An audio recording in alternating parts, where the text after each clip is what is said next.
Pesawat tak berawak Rusia lagi-lagi memusnahkan kendaraan militer pasukan lawannya.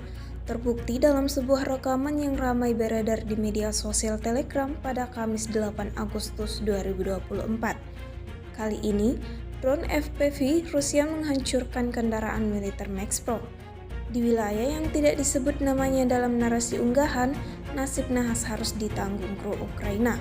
Sejauh manapun mereka menghindar, serangan Rusia terus mengikuti mereka. Seperti yang terlihat dalam rekaman, bidikan tepat sasaran, akibatkan ledakan dahsyat pada kendaraan militer Ukraina.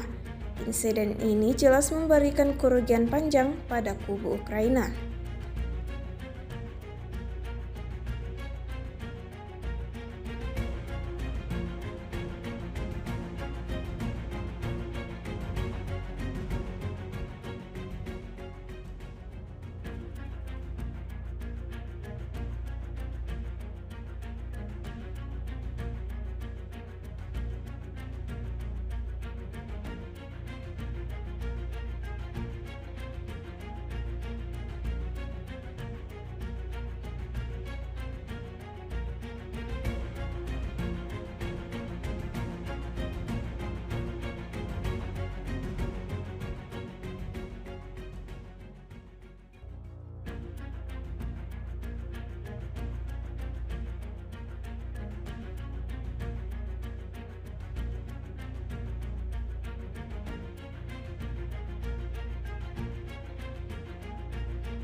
Download Tribun X sekarang, menghadirkan lokal menjadi Indonesia.